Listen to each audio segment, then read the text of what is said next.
This is On the Other Hand,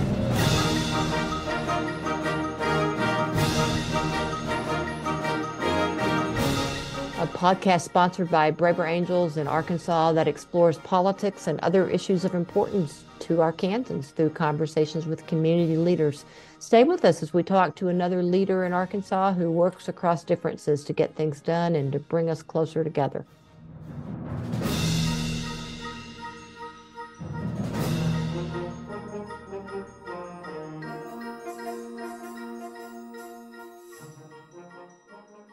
Hello and welcome to On the Other Hand. I'm your host, Glenn White, and I'm here with my usual co-host, April Chatham Carpenter. On this podcast, as you know, we interview community leaders in Arkansas who in some way work toward solutions across various political or other divides, or who in some way reach across divisions within their communities. So let's find out who we've got today. Who is it, April? Oh, Glenn, we've got a great guest today, Dr. John Davis. He's a political scientist, researcher, public servant. And, I found out John is currently the executive director of the David and Barbara Pryor Center for Arkansas Oral and Visual History. We're going to learn more about his work there. That's part of the University of Arkansas's Fulbright College of Arts and Sciences. And in his history of working as a public servant, he's also worked in governmental relations for the University of Arkansas at Monticello and served for 5 years on the Arkansas Rural Development Commission. So I'm sure he's got stories that he can share with us today. What brought him to our attention, though, was a new book that he's written, From Blue to Red, called From Blue to Red, The Rise of the GOP in Arkansas. And he identifies 3 generations of the modern Republican Party in Arkansas, so people might want to pick up that book after this podcast to learn more, but we're going to talk some about that as well. So welcome to On the Other Hand, John. Well, thank you all so much for having me. I'm honored to be here. All right. Well, John, we kind of like to have a teaser at the beginning, something that is a favorite memory that you've had looking back on your career. I know you've had lots of experiences, but let's start with something that kind of gets the attention right off the bat. What's something that you remember that's a favorite memory of yours from your experience as a public servant? Well, I think if we're talking about the public service component, I had the opportunity very early in my career at UA Monticello to both teach and study political science while also serving as a director of governmental relations for the institution. And really it was a collection of memories, but the key takeaway there was just how fortunate I felt to be able to teach and study, particularly Arkansas politics and policy, while I was somewhat engaged in the process. I hope it enriched my teaching and research, and hopefully the more academic background enabled me to better serve that institution. I'm not there now. I've been at UA Fayetteville for about 1.5 years, but those were a collection of wonderful memories, and I feel very fortunate to have had those opportunities, as well as the other public service components that I've been lucky to participate in, which I'm sure we'll talk about more later on. Yeah, well, as a fellow teacher, professor as well, I know how important it is to bring in good examples from the actual workplace or the context in which you're talking. So I'm sure that did allow you to be able to do that. Well, your current roles with the Pryor Center, I'm guessing that many of our listeners won't even know what the Pryor Center is. So I'd love to hear a little bit more about what that is and what you do there. Sure. Well, I'm the executive director of the David and Barbara Pryor Center for Arkansas Oral and Visual History at the University of Arkansas in Fayetteville.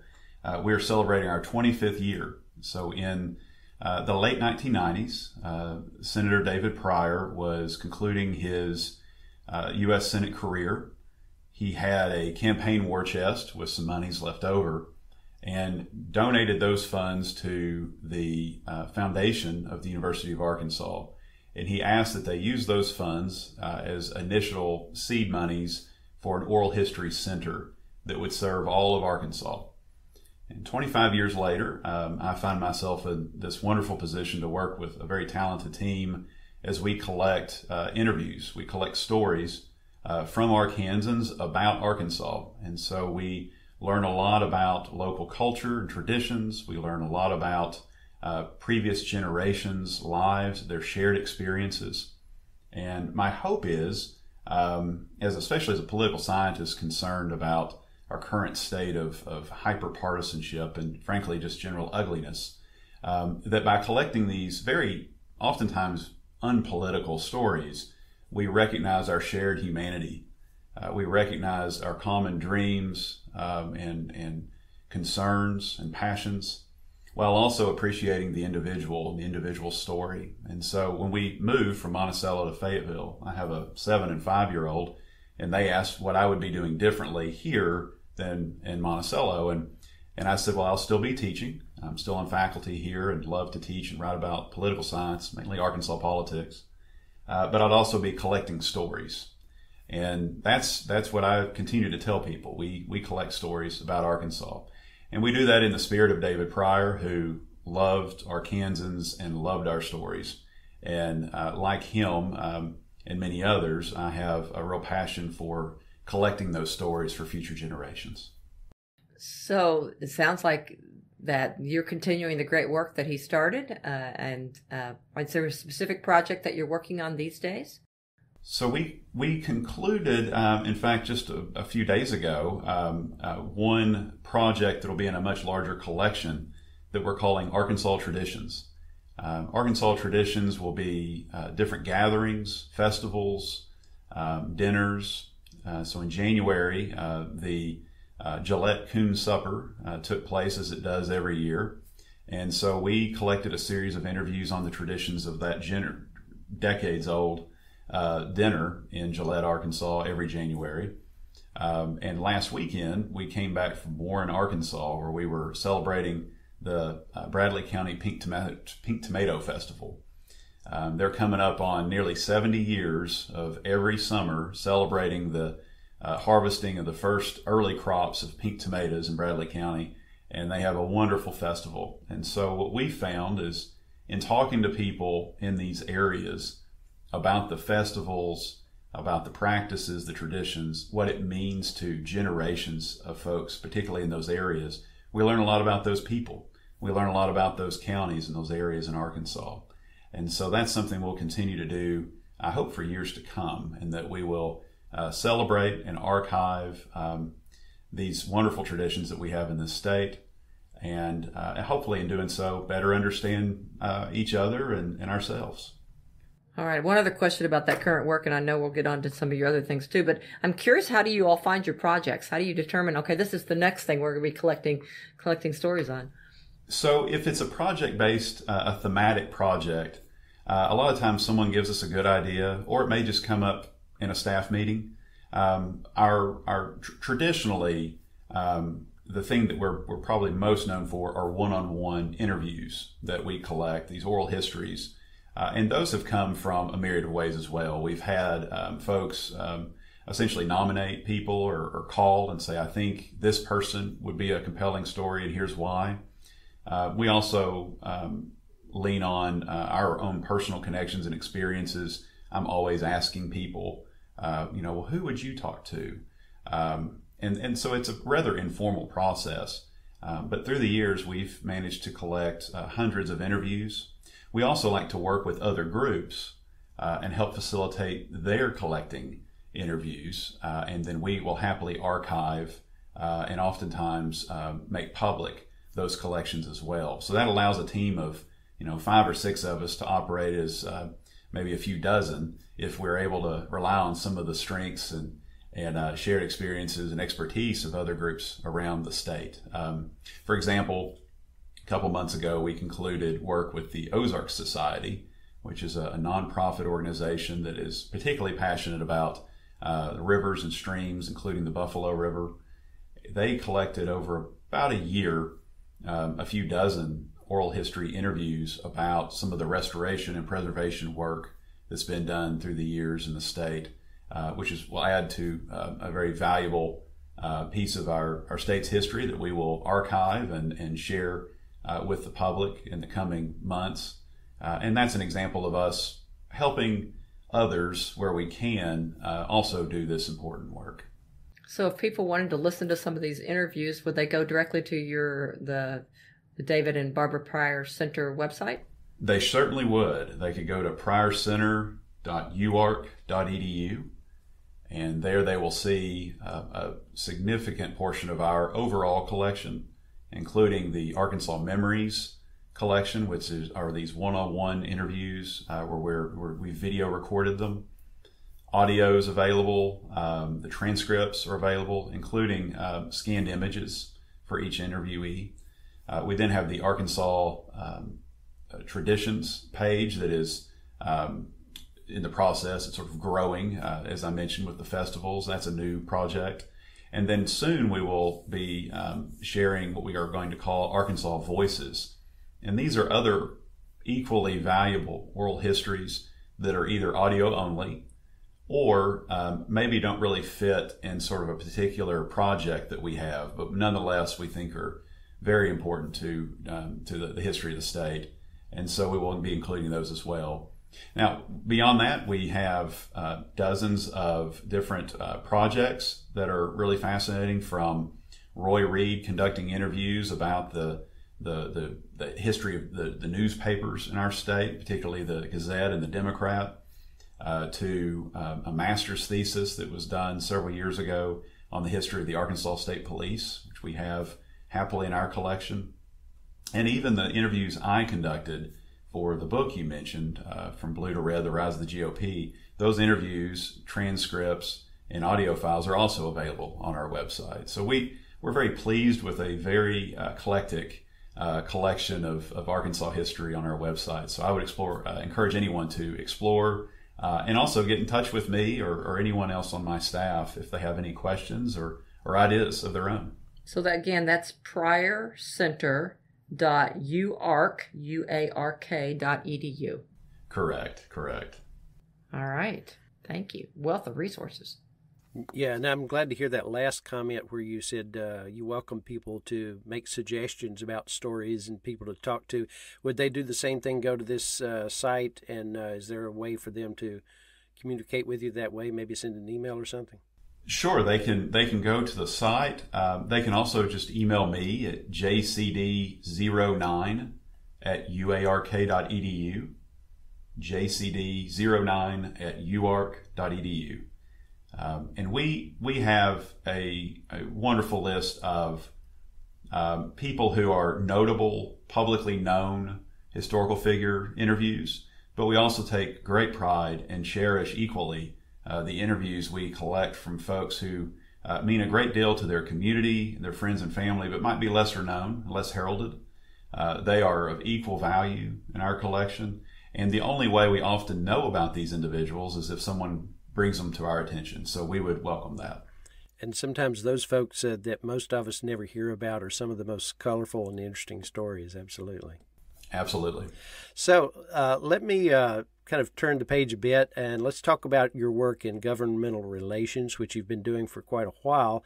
So I'm kind of curious to know, one of the things we often ask guests is kind of, how did you get to where you are in life? Whether it's early in childhood, or what are some of the formative things that or early influences that led you to your interest in politics and government and that sort of thing?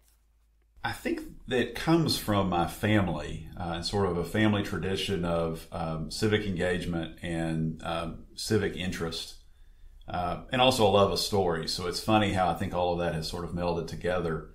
My grandfather was sheriff of Independence County in the 50s and 60s, so that would be the county seat would be Batesville, and that side of the family can claim that part of the state as home from about as far back as the 1830s. And so family storytelling tradition, an appreciation for people and context, sprinkled in with civic engagement. And I think we were one of those households that talked a lot about politics and voting, and stories about the importance of particularly local government and involvement in some of these sort of lesser flashy aspects of public life. My father just recently retired as a banker, and he and my mother, who also was a banker, were very publicly active in the communities in which they serve, not holding public office or elected office, but being very civically engaged, volunteering, being very involved in the communities. I think those things rubbed off on me. I would like to think that that's the case. I certainly had some wonderful influences, and almost all of them come from family. Looking back, I think that explains why I have such a passion for teaching, political science, talking about government, politics, and policy, and I think a keen interest for people. I love being around people. I'm puzzled by them and fascinated, and I think that led me into the social sciences. The lead to governmental relations, which I should point out I don't currently do in my current role, but did for several years at UA Monticello, really came on sort of a chance encounter with a chancellor at UA Monticello who's since retired, who met me. She had been in her office for about 6 months, and I was still new to campus as well. And we were talking about state and local government and public policy, and I had followed closely the fiscal session that year. And in our conversations, it came to light that there was probably an opportunity or a need for someone to serve in that role. The person who had been in that role had moved on to another position at another institution. And so we talked rather casually about, how would that work? How could I teach and research and be involved in government relations, which predominantly was focused on representing that institution to the General Assembly, to state constitutional officers, and on some rare occasion, our congressional delegation in D.C. But for the most part, with that institution, the interactions were with state level individuals. And I had, I think, a natural interest in it. And so we tried it out for 6 months or so to see if I could work teaching load, research, and this. And I won't lie, it was a lot of work. It was busy, it was very active, but I also found it very, very rewarding. It was a wonderful opportunity to advocate on behalf of that institution and the people to which it serves. And so, that's I think in a nutshell how it came to be, and how I came to enjoy it. So one of the things that we find when we work to depolarize people, people who have very different opinions and political beliefs, if you delve down enough, you find out that they share a lot of common values. So I'd be interested in knowing what values that you think you accumulated from early on and as your career developed, and how that influences your approach to politics and the work that you do now. I think part of it comes from an academic tradition where I value the ability to inspire others to create their own positions on things. As an educator, I find my role is one to help them navigate, contextualize, and sort of explain the situation and the context, and allow those individuals, and normally it's my students, to come up with their own opinion. And that means that I need to stay out of some of the partisan politics myself. I need to be as neutral, or if not neutral, at least create a climate where the people I'm interacting with, whether it be students or someone else, they feel comfortable sharing their opinions, and they don't necessarily expect a confrontational style from me. So that started, I think, by really having some wonderful faculty teach me, particularly in college, where you wouldn't really know what their positions were on the issues, or if they did share them, it was in a way that you appreciated, even if you disagreed. I think that inspired a similar pattern of interaction with other individuals as well. But my family too. So we have really strong ties in Arkansas, as I've said. And growing up in a state that historically has been one party dominated for the most time, it was a Democratic Party. Now it's the Republican Party. And I grew up with folks who had opinions, who had party loyalties, and certainly favored their own candidates and may have campaigned for them. But I never saw these individuals, my family in particular, treat other people differently or somehow less than because they didn't share all of these baskets of ideas that we now identify with a specific party. So I think early on I was inspired to think that way, and I like to think I certainly try to carry out that tradition, whether it be in the classroom or with interactions with people on the street or in some sort of work capacity. I'll say, back to this idea of shared humanity, there are people in this country who profit, whether it profiting financially or through power. They profit off of us being disengaged from the human aspects of one another. They gain by us putting ourselves and others in these boxes, and then not really seeing the inherent value and worth of another individual. And I don't know if it's always intentional, although I do think to some extent it is. I think it can be good business, or at least in their opinion, good politics. I would disagree, but I think the immediate effects are positive for these individuals, and so they continue it. And this is not new, but it seems like we're in a situation today where it's at a real fever pitch.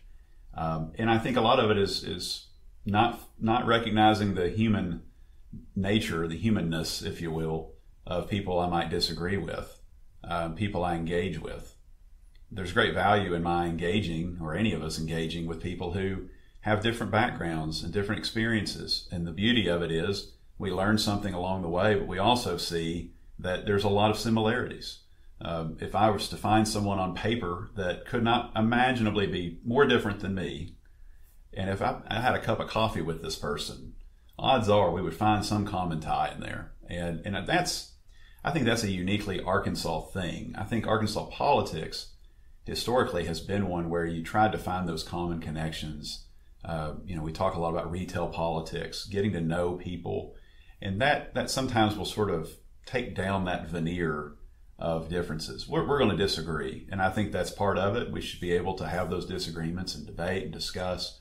But first and foremost, rather informally, I think we'd be better off if we recognized each other as humans, as people with jobs and families and dreams and sadness and joy and common interests.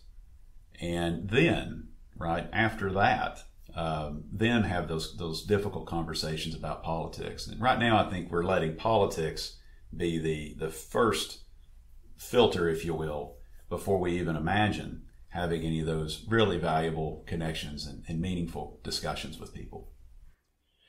Yeah, you're talking our language now. This dehumanizing, you're right, it gets reinforced or rewarded in so many ways. It really is taking us in a bad place. And you're right, if you have a chance to talk with people to some degree of depth, you find out they are human and they're more like you than you might have thought. Probably the biggest obstacle there is just people having the courage to have that initial conversation. So given all these things you're talking about, all the influences you've had, how does that impact how you approach working across the political divide with people who have differences from you? Well, I think the book project, for one, involved interviewing a lot of folks on both sides of the partisan divide in the state of Arkansas. Some who were happy to talk about the success of their party or a campaign, and then those who were very gracious with their time, but were sharing with me political defeat or loss in some form or fashion, whether it's the loss of their party being the dominant party in the state, or of a key election that they were very invested in.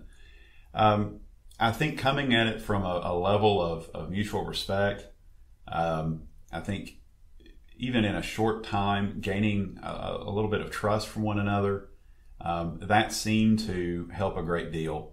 And those conversations probably, in part, happened the way they did, perhaps because I had already been working with public officials at that time, as you said, at UAM and governmental relations, where I was working with Democrats and Republicans on issues. I would have a position. The position would be, to hopefully inform about the way a legislative topic or issue could impact, at that time, my employer, UA Monticello, the students, faculty, and staff, and everything there. And I had a wonderful team with the University of Arkansas System Office and many other colleagues who helped with this. And I watched them work and learn from them. And the folks who got the most done in Little Rock, and I think this is true probably at any state capital in the country, were those who were, first of all, open to engaging in those conversations with anyone who might have an impact on it, regardless of their party. Those who were willing to have a short memory. And what I mean is dust off the fact that maybe legislator A over here has voted against a few other things that, would have been really nice for, whatever the issue I'm passionate about would be. That doesn't mean they won't hear my story today. It doesn't mean they won't talk to me today about that, this new issue. Or having preconceived notions of, that person votes for this other candidate, right? Or this person has endorsed this other candidate, or this person has taken positional stances on these cultural issues that have led me to create sort of preconceived notions about their value systems in such a way to where, I know they're going to say no before I even ask them. They may say no. You might be right. But it doesn't mean you don't ask and you don't talk and you don't have that dialogue. It wasn't a personal story, but a story that has stuck with me for some time, and is that we, in the 1990s, President Bill Clinton, of course, was at this time embattled with a series of personal that had become very public, but also legal issues and questions. And during his impeachment process, the story is that he, basically in the daytime, you had Republicans particularly investigating and eventually impeaching the Democratic president, of course, Bill Clinton. But in the evening and afternoon and evening hours, he was inviting them to holiday receptions and other events. And I think that shows a compartmentalism that's very valuable in public service. And that stuck with me, that idea that, this is happening over here in aisle, Y, but that doesn't mean that in aisle X over here, we can't be working together on something. And so that's something I tried to keep in mind when I was doing government relations. I tried to have a pretty short memory in that way. And also take a real, and people know, you try to take a sincere interest in people and their interests and their passions. And sometimes you'll be very pleasantly surprised at someone's willingness to sit and talk or to listen. That's the last thing too. I've always tried to tell people, I found that I learn way more when I listen than when I talk. And so a lot of times it's getting that conversation going, figuring out where they're coming from on an issue. And oftentimes you can find common ground in those quieter, calmer, less hyper-partisan moments. Lots of great advice there from your own experiences. I'd like to move into something that you haven't talked about much in terms of your service, and that's the Arkansas Rural Development Commission. I believe that you were maybe a governor appointee there, and you served as vice chair. What does that commission do? Before I ask you questions about working with people that are different from you in that position, what does the commission do? Sure. So the Rural Development Commission for the state of Arkansas over time has been empowered to have review and voting powers over grant monies. There's different grant funds for different purposes, but all with the general intended purpose of serving and helping particularly our rural areas in Arkansas. Arkansas is still a very rural state. We're becoming more suburban perhaps, and maybe in some areas urban. But we still have a really large population that is living in and working in rural areas, and they have oftentimes very shared needs as anyone else, but in sometimes very specialized, particularized needs. So we were predominantly focused on the business. The tasks of the commission officially was to help distribute these funds and to try to assess who qualified and when. And then if a county or say a volunteer fire department in a rural area didn't qualify, to try to work with a very talented staff of career bureaucrats in the state to help those individuals at that county or that city level create perhaps a more complete application the next time around. So it was mainly a funding entity. We also, I think, all took and take, I'm sure they still do, great pride in advocating for these communities and being people who these individuals could reach out to, not only to ask questions about, how to navigate a funding process, what form to fill out, this sort of, who do I talk to learn more about this, but hopefully also a person on the commission would be the type of person that would be called about maybe a local issue or concern. We also would communicate with state legislators who, at the end of the day, would be approving these recommendations, these funding allocations. And so it was a wonderful opportunity to. I was appointed by then Governor Asa Hutchinson for 5 years to work as part of the executive branch in some ways, I guess, but also work with a lot of other individuals on that commission that were appointed by legislators that were from all over the state, and to involve ourselves in a very non-partisan fashion in the service of helping these rural communities, all the while working with the legislators to ensure that everything was done properly, and that the monies were distributed, fairly, equitably. So it was a wonderful opportunity to get to know a lot of people from across the state. We would hear from county fair boards who could certainly use maybe additional funding for a certain need, or volunteer firefighters would need new equipment, or additional funds for maybe it's a material need of some sort.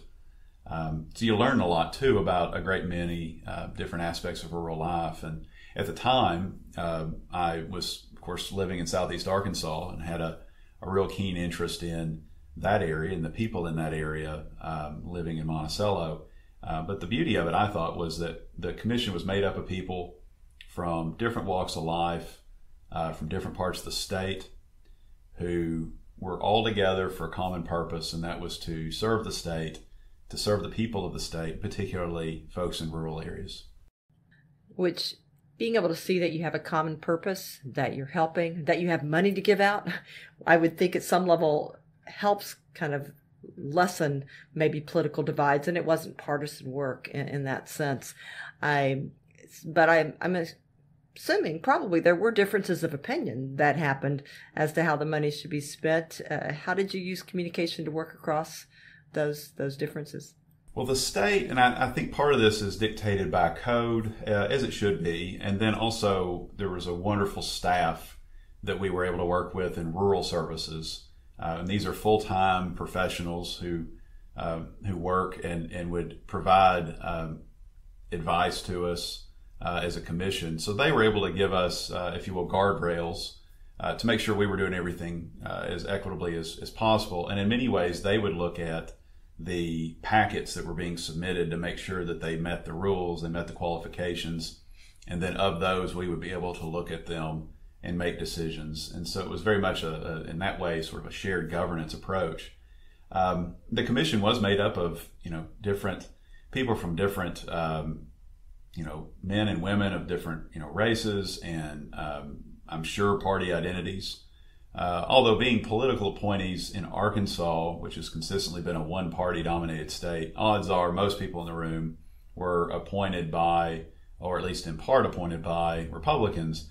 I always got the feeling there were people with a lot of different opinions and views in that room. And as you said, we had common cause, which I think is essential in those sorts of discussions. And most disagreements, well, first of all, they were incredibly civil. It was a wonderful group to work with. Wonderful. 201. I cherished our time together. But when there were disagreements, they were always very civil. And it was usually about someone maybe having a little bit more context on an issue or having a question about how the decision was being made. I do not remember a single testy moment, if you will, in the 5 years that we got to work together.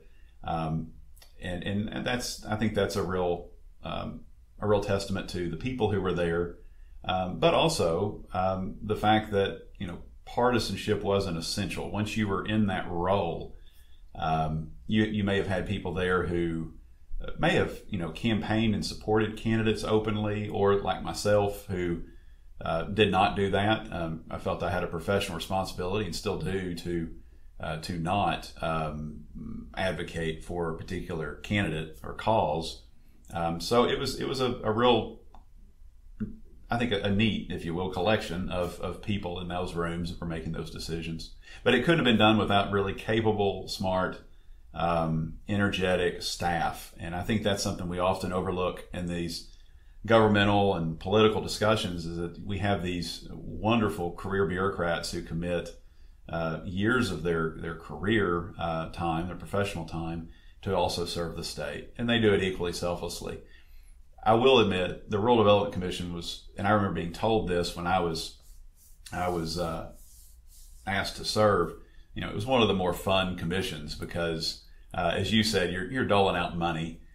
You kind of get to play Santa Claus, and there aren't many people that are unhappy receiving those funds. And a lot of what you got to do was interact with these individuals, and a lot of them were very grateful for these funds. And so, you would obviously appreciate the warm feelings and welcome, but you also had an opportunity there to remind them that it wasn't really something I did or something the commission did. It took their community or their group, whatever it was, that entity, to put together a wonderful grant application.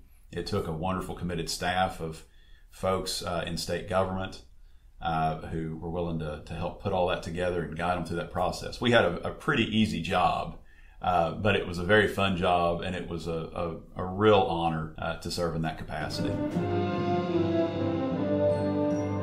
Thanks for joining us on today's edition of On the Other Hand.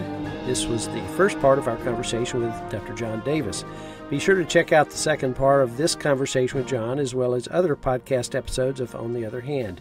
You can find us on the podcast page of the Braver Angels Arkansas website at arkansas.braverangels.org, or on many popular podcast sites. When you visit our website, in addition to links to all our episodes, you'll find a link to email us at otherhandar@gmail.com, and you can use that link to provide us with program feedback or suggested speakers or topics. We'd love to hear from you. You'll find many other episodes featuring past guests that we think you'll want to hear there as well. One previous interview we suggest you consider checking out is our conversation with Rex Nelson, who is with the Arkansas Democrat Gazette and a past public official in a number of capacities. He wrote an op-ed about John's work, and that's actually how we found out about this. So if you want to hear from Rex, you can find that conversation in episode 48. On the Other Hand is sponsored by Braver Angels in Arkansas. Music was composed by Randall Standridge of Jonesboro, Arkansas, and was performed by the University of Northern Colorado Symphonic Band, Dr. Richard Main, conductor. From your host, Glenn White, and April Chatham Carpenter, let's each do our part to bring our community closer together.